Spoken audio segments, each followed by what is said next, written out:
What is up, guys? I did a little blog post about this earlier, but I realized, not everyone likes to read, so I decided to make a little video as well on this. Most likely you'll survive, maybe, I'm not guaranteeing it. So this is 10 tips to survive Thailand. The fuck? So, you want to go to Thailand, do you? Think you're gonna survive? Hell yeah. Well, I'm here to tell you, you won't. Well, fuck. Unless you follow these 10 tips. Number 1, money is probably the biggest thing you have to think about. Without money, you're not fucking going anywhere. You can't afford even a $2 meal. So you need money, okay? You need about $1,000 to $1,500 a month. Maybe $2,000 if you have bad spending habits like maybe I do sometimes. This all depends on how much you drink, obviously. If you're drinking a lot, definitely go for like $1,500. The most expensive part about traveling is, first of all, the flights, but we're not really talking about flights. This is after you've already landed. Besides flights, it's going to be accommodation, transportation. I'll have to say drinking. If you drink, prepare to bring more money because you're going to need it. If it's your first time traveling, you've probably never been to a cheap country like this before, and this is where you're going to start spending more money than you realize. And you're going to be like, how much for this shirt? And then be like, they'll either say a decent price, like 100 or 150 baht, or they'll be like 1,000 baht. And you're like, fuck that. I'm not paying $37 for a shirt. Buy like 8 beers, that's $8. But then you're gonna get into the habit of spending all this money. You're like, oh my god, this shirt's $2. I'll get 5. Buy like 8 beers, you buy like 5 meals. If you're on a budget, that's gonna go very fast. Accommodation in Thailand is relatively cheap, depending on where you stay, obviously. There's gonna be places for like as low as $3 a night. Some places as high as $25 or $30. If you're budgeting, you're not staying in a $20 fucking room, okay? It's gonna be like $3, $4, $7 maybe. Most expensive one I stayed in was $12. It was nice, but I wouldn't want to do that all the time. Food is pretty cheap too. So let's just say you eat 3 times a day and you want to keep it cheap. Maybe $2, $3 a meal. So that's gonna be roughly $10 for the day for eating, drinking. Say you have 15 beers. That's gonna be somewhere between $10 to $30 depending on what you're buying, If you're really budgeting, if you plan on spending $1,000 a month, that will be about 26,000 baht. This is Canadian dollars, by the way, Canadian or Australian. That would be for 26 days, which is pretty much a month. That's 1,000 baht for the day, and 1,000 baht is about $37 Canadian. Your budget is $37 for that day. If you do drink a lot, that could be $10, that could be $20. If it's $20, that's your budget right there. You got $20 for drinks, you got $10 for food, then you got $5 for the night. I would also suggest getting an app called XE Currency. You can get on the App Store for free, just like XE, just 2 letters, and it'll show you all the conversions so you can know how much you're spending. Number 2 is shop around. So in other words, you want to buy a shirt, let's say. You go to a stall, you see a shirt you like. They'll be like, oh, you want to buy this shirt? And you'll be like, yeah, how much? And they'll be like, 600 baht. 600 baht is way too much for a shirt. 100 to 150 baht is a good price. Maybe 200, 250, depending on what the shirt is. You can barter with them. Be nice about it, smile. Be like, oh, can you do 100? Chances are he's gonna say no. They want to get as much money as they can. If they're not going for the price that you want, just walk away, find another place. They all have relatively the same stuff, so you're probably going to find the same shirt anyways. So go to the next stall and be like, how much? Maybe it'll be the same price, maybe it will be a lot cheaper than where you just were. Eventually, you should be able to barter yourself down to a reasonable price. Locals will really try to overcharge you on anything they can. Transportation, they will overcharge. Clothing, they will overcharge. Food, not so much. They might charge you more than locals, but food, I've never actually bargained on. I don't even know if people really do bargain on food. They're all pretty reasonable prices anyways, so like I said, be polite when you're bargaining. It'll make it more pleasant and they'll be more inclined to give you a better deal. Number 3 is ladyboys. If you don't know what a ladyboy is, well, it's written right there in the name. Yes, there are ladyboys. It's more common than you might think, and it's gonna be really hard to tell them apart from regular girls. This could be problematic for some people. But there are obviously some ways you can tell them apart. The most obvious way, well, if they've got a penis. If you're already at that point where you're like, bam, penis, then you've probably gone too far already. I found in my experience that ladyboys are a lot taller than like a genuine Thai girl. For me, I'm pretty short, but they're like, you know, they could be pretty short or they could be my height. But if they're like really tall, you don't really see that too often with like genuine Thai girls. Obviously, I'm short, so tall people don't really, you know, if they've got like broad shoulders and a small waist, so their body figure and stuff, that could be another indication. Obviously, it doesn't mean they are. I noticed that they wear a lot of makeup. They'll actually be pretty beautiful, to be honest, which is why people have these issues, I guess you could say, with them, because they just think they're genuine Thai girls, but actually in reality they're ladyboys. I don't really know where I'm going with this, but there is a point.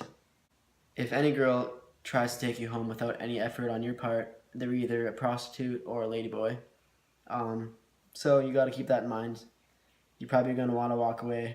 One good piece of advice is don't piss off the ladyboys, because you know they won't be afraid to fight back if they have to.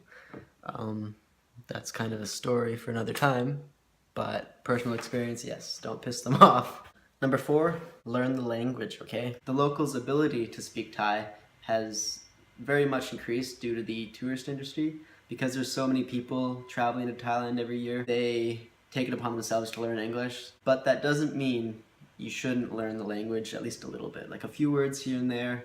It's gonna make your experience a lot more enjoyable, and for me, I like to learn stuff about different cultures, so learning part of the language is just, it's something I like to do, and when you know something that other people don't know, it feels kind of cool, you know, you can order your food in Thai, you go traveling, you learn part of the language, learn a few words, it's just something you do when you travel, okay? It makes it a lot more enjoyable. Number 5, don't drink the water unless you want to get sick.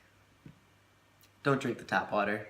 Just get some bottled water from 7-Eleven. It's fucking cheap. It's like $1 or less. You can brush your teeth. I've done it without getting sick. It might not be something you want to do though, because some of the taps don't smell best. Number 6, cheap deals. So how do you get stuff for cheap? If you don't want to spend a lot of money drinking, you know, if you're on a tight budget, you can't go out and spend $2-3 on like a small beer. Go to 7-Eleven. They have the cheapest beer you'll find. You can get like Chang is one of the local beers, and that's all I drink there. It's like my favorite beer. They come in small bottles like this, or they also come in larger sizes, which is like large Chang or small Chang. So a small Chang, 35 to 40 baht, maybe? Something like that. I don't know. I don't buy the small ones. Or you can get a large Chang, which is, I think it's about 1.5 liters or 2 liters. Yeah, it's like 1.5 liters, I think. Those in the cheaper 7-Elevens are about 56 baht each. Sometimes they come in pack of 3s, and pack of 3, the cheapest I saw was 108 baht. So that's really cheap. There are some 7-Elevens that are a bit more expensive than the other ones. So on Koh Tao, for instance, I found it to be more expensive. I think it was 75 baht for a large Chang. For food, walking down the streets, you will notice there's lots of food stalls and stuff like that. They might not look the most sanitary, I guess you could say, or like the most healthy, but it's actually really good food. It's some of the best food you'll get in Thailand. Also, if you go to the less touristy areas, it's going to be a bit cheaper there as well. Transportation. There's a few ways to get around in Thailand. Usually I use this for airports. So there's taxi vans, there's taxi trucks, and then there's just regular taxis. Now, a taxi van is obviously a van. A taxi truck, you sit in like the back of the truck, and some of them have like cages around the back, and it's like seats and stuff. So yeah, that's a taxi truck. And then taxis is obviously just like a car, like a regular taxi. The cheapest are gonna be the vans or the trucks, but you're gonna typically wait longer because the vans hold maybe 8 people, let's say. If you're a solo traveler, they're going to wait until they fill that whole van with people before they leave. So you could be waiting 20 minutes, maybe a little longer. If you don't want to wait, get your own taxi, but it's going to cost you a bit more. There's also tuk-tuks and renting a scooter. So tuk-tuks is what I use in places like Bangkok, where it's really busy and you don't want to rent your own scooter. It's cheap, and if you're a solo traveler, it's going to be easy. They're not going to wait to fill the tuk-tuk up, they'll just take you. Scooters are my favorite way of transportation, and it's really cheap as well. If you're going to the Southern Islands, this is where you're going to want to rent scooters. Koh Phangan, Koh Samui, Koh Tao you can as well. It's about $6 for 24 hours. Some of them take passports as a deposit. If you have experience riding a scooter, this is an alright method to use. But if you don't have experience and you're not comfortable on a scooter, I would be really cautious about giving your passport away, because if you do damage the bike, they can pretty much charge you whatever they want. When you rent a scooter, make sure you take pictures before you leave of any damages there could be on the bike, so that they don't charge you for something that you didn't do. Me personally, I haven't had any issues renting scooters. I've always given my passport as a deposit, and I've been just fine. I've heard some stories though, and they haven't had the same luck that I have. Other people have hit them, they've crashed their scooters, they've damaged it in a way, and they've been charged quite a bit of money to fix them, so that's just something to think about. I have come across a lot of people, and actually one of the hostels I was at, I'm pretty sure everyone had some sort of injury from a scooter. I was fortunate enough not to get any injuries, which was really good for me. Number 8, hangovers. I didn't really think I needed to give any tips on hangovers. I mean, we've all had them, I'm sure, at one point. Know how to deal with a hangover, just in case you need help. Make sure you get some water and put it by your bed before you go out drinking. You'll wake up and you'll feel so glad you did. If you haven't realized by now, 7-Eleven is going to be your best friend. You get your water from 7-Eleven. You get your cheap beer from 7-Eleven.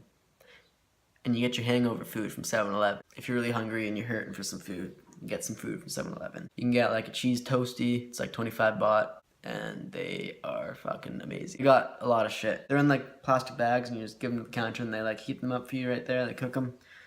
And yeah, you're good to go. Very, very, very, very important tip, okay? When you go out, do not bring all of your money, and don't bring your wallet. Do not bring your debit card where you can go to an ATM and take out $100 or more. You're gonna regret it in the morning, believe me. Number 9 is just other general info. Thailand doesn't have very good plumbing. They have these things called bum guns, and you're expected to use them. It's a water gun, and you clean yourself with it. It replaces toilet paper, as you're not supposed to flush like toilet paper and other sanitary objects down the drain. Sunscreen. This is something that I found a lot of people don't know. A lot of the sunscreen in Thailand, especially the stuff that the locals use, actually has bleach in it. This is because to the Thai people, having light skin is considered, I don't know if it's considered more like beautiful, but I think it's considered like higher class or something. Anyways, drugs in Thailand, they are very illegal. This includes pot. You can actually go to jail for 6 months or more just for having like a single joint. There are places that are pretty chill with this kind of stuff, but it's still something to keep in mind, because I mean, you don't want to go to Thai prison. Make sure you're not smoking around like popular areas where you could get caught, okay? Be cautious. Don't be a fucking retard. Tattoos. Lots of people think that Thailand is a very dirty country and that you shouldn't get things like tattoos and stuff like that because it's full of diseases and they're not sanitary with their needles. I find this to be very untrue. I've known so many people to get tattoos in Thailand. I have tattoos myself from Thailand. This is all from Thailand. I haven't had any issues. I don't think I have hepatitis C or B or whatever. So they use brand new needles every time. They take it out of the package right in front of you. They wash their hands. They put gloves on. Sanitize everything. And finally, number 10, have fun. The whole point of traveling is to have fun. If you're spending all your time worrying about things that are going to go wrong, you're not going to have a lot of fun. You're going to be just paranoid the whole time. It's not going to be enjoyable. If things don't go exactly how you want them, just understand that it's not the end of the world. You can always learn from it. Just try to stay positive when shit hits the fan, and it'll make your trip a lot more enjoyable. I hope this helped some of you guys plan your trip to Thailand.